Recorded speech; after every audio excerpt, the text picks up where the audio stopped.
Quando nós estamos tratando de projetos de lei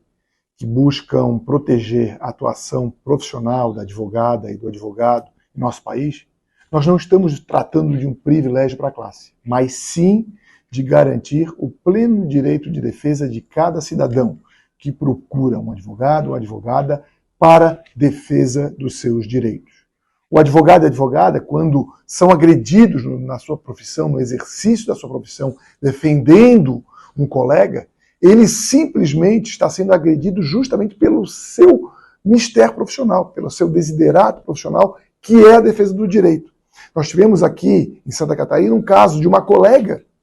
que foi agredida pela ex-mulher de um constituinte seu por conta da sua atuação profissional. E isso é inadmissível, porque nós estamos aqui falando de alguém que foi agredido justamente por estar defendendo o direito do cidadão. Ou então da colega Brenda, que no Rio Grande do Norte foi assassinada porque estava a defender um acusado de homicídio. Então, nós não estamos falando de privilégio, mas sim nós estamos falando de um direito de o cidadão ter uma medida protetiva quando for ameaçado ou agredido, né, o advogado, no exercício da profissão, ele ter essa condição de o Estado protegê-lo, como também na questão de um projeto de lei que busca agravar a pena, né, considerá-lo hediondo, crime de homicídio, em face de um advogado e de uma advogada pelo seu exercício profissional. Ou seja, ele está sendo assassinado ou agredido não pela sua situação pessoal, mas sim porque ele está atuando profissionalmente na defesa do direito de um cidadão. E isso é um crime contra o Estado Democrático de Direito. Isso é um crime contra o pleno direito de defesa do cidadão, razão pela qual nós não tratamos de privilégio, mas sim de um direito da cidadania para reafirmar a importância, a imprescindibilidade da advocacia para a efetivação da justiça em nosso país, conforme prevê o artigo 133 da Constituição. 2024 iniciou com dois casos muito polêmicos no Supremo Tribunal Federal. Um, em que houve uma decisão do ministro Alexandre de Moraes que, a princípio, proibiria advogados de investigados de se comunicarem entre si, violando um direito de defesa de todos os cidadãos que estão ali sendo por eles representados, pelos colegas, e impedindo o pleno exercício da advocacia. Então, logo a OAB tomou conhecimento a respeito dessa decisão, protocolou junto ao Supremo Tribunal Federal, junto ao relator, um pedido de reconsideração e de esclarecimento, em que, na segunda decisão, o ministro Alexandre de Moraes disse que, em momento algum, teria vedado a comunicação entre advogados, mas sim que os advogados fossem utilizados pelos investigados para burlar a sua decisão legal e que, obviamente, isso é uma exceção. Mas, de todo modo, houve esse esclarecimento foi importante para demonstrar que a advocacia está protegida pela OAB no que se refere às suas prerrogativas dos advogados se comunicarem entre si. Também tivemos o polêmico caso, também envolvendo o ministro Alexandre de Moraes, mas dessa vez por conta de uma acusação de agressão no aeroporto de Roma, em que a Polícia Federal, fazendo a investigação, ela acabou violando prerrogativas da advocacia ao colocar na investigação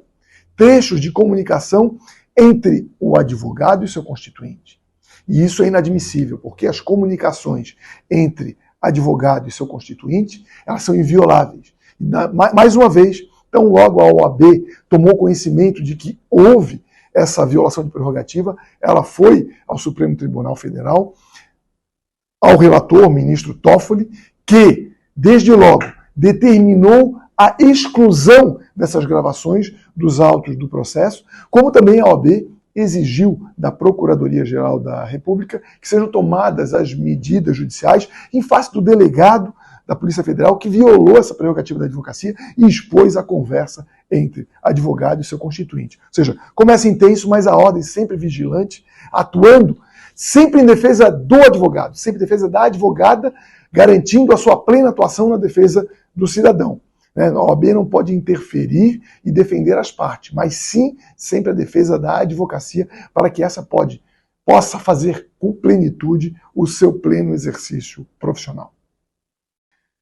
Dentre as prerrogativas da advocacia, uma das mais importantes para o advogado no seu exercício profissional é a garantia de seus honorários. E a ordem atenta a essa situação, ela vai ao STJ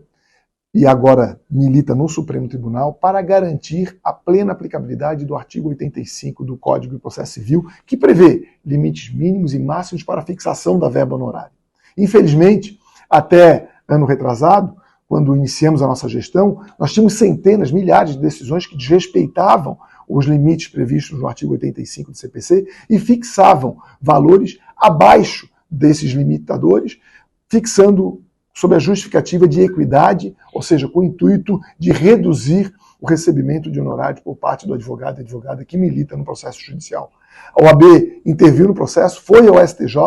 garantiu na Corte Especial a plena aplicabilidade do artigo 85 e os percentuais, impedindo a fixação por equidade, e esta vitória, ela reverbera em todos os tribunais do país. E todas as 27 seccionais da OAB têm atuado, quando instada pela advocacia, para garantir a plena aplicabilidade dessa decisão da Corte Especial. Tivemos um recurso da Fazenda Nacional para que nas verbas ou de honorários fixadas contra a Fazenda Pública, esse limitador possa ser relevado. A OAB também está lá no Supremo Tribunal Federal, garantindo a plena aplicabilidade dessa verba também em face da Fazenda Pública, porque sabemos que todos esses limitadores foram fruto de um debate no Congresso Nacional e esses percentuais buscam justamente garantir dignidade profissional à advocacia brasileira. Hoje, um dos problemas que a advocacia tem enfrentado nos julgamentos colegiados é o excesso de decisões monocráticas, principalmente em relação a matérias que ainda não estão pacíficas no âmbito dos tribunais superiores. E essas decisões monocráticas, quando proferidas sem que haja uma pacificação, acabam desvirtuando algo que é imprescindível no âmbito dos julgamentos de tribunais superiores, que é a colegialidade. Essa característica de colegialidade é uma luta da ordem. A ordem defende que os julgamentos nos tribunais sejam colegiados e, principalmente, haja a previsão de sustentação oral ou a previsão de uso da palavra pela advocacia antes de ser proferida a decisão final pelo colegiado. E toda vez que nós temos uma decisão monocrática, ela acaba sendo desvirtuando toda a função da colegialidade e acaba com isso dificultando o pleno exercício da advocacia e também o direito de defesa pelo jurisdicionado. Eis porque a ordem tem realmente apoiado toda e qualquer manifestação legislativa que busque corrigir essa situação e garantir a colegialidade. Obviamente que nós temos também discussões intensas sobre a questão dos mandatos no âmbito do Supremo Tribunal Federal, é uma discussão importante, também da representatividade, a formato de escolha dos ministros do Supremo Tribunal Federal, para que nós tenhamos talvez uma melhor representatividade. Esse é um tema delicado, mas que merece a atenção de todos os parlamentares, para que nós possamos cada vez mais aperfeiçoar o nosso sistema de justiça. Precisamos ter um sistema de justiça que tenha credibilidade, e essa credibilidade se dá também no formato de escolha e no exercício do mandato judicante, para que nós, advogados, enfim, a sociedade civil, que geralmente no âmbito do judiciário é representada pela advocacia, possamos ter o pleno direito de defesa, o devido processo legal respeitado em todos os tribunais, em todas as cortes do nosso país. Final do ano passado, nós da Ordem apresentamos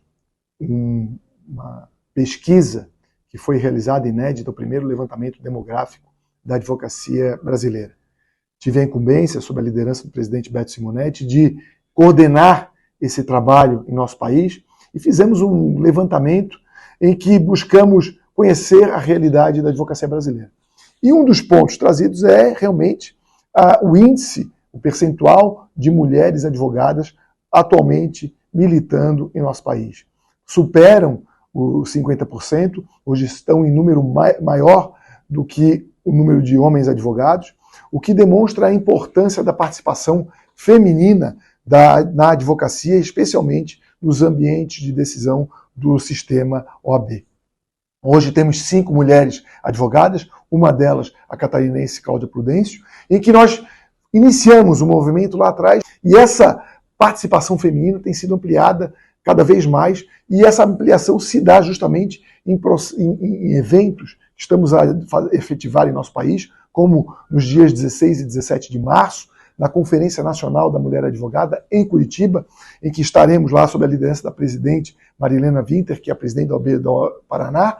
para reunir não apenas as mulheres, mas todos aqueles que querem discutir as pautas e a representatividade feminina em nosso país. Se já chegamos a esse momento, um incremento da participação feminina, vamos discutir a participação das mulheres jovens, das mulheres que militam no interior, das mulheres negras, de todas as mulheres indígenas, todas essas mulheres que estão hoje formando a realidade da advocacia brasileira, para que nós possamos garantir cada vez mais inclusividade no sistema OAB, no sistema de justiça, e com isso, quem ganha é a sociedade civil brasileira, e por isso a importância de nós estarmos cada vez mais fomentando o espaço feminino para que elas possam debater, juntamente com os homens de ordem,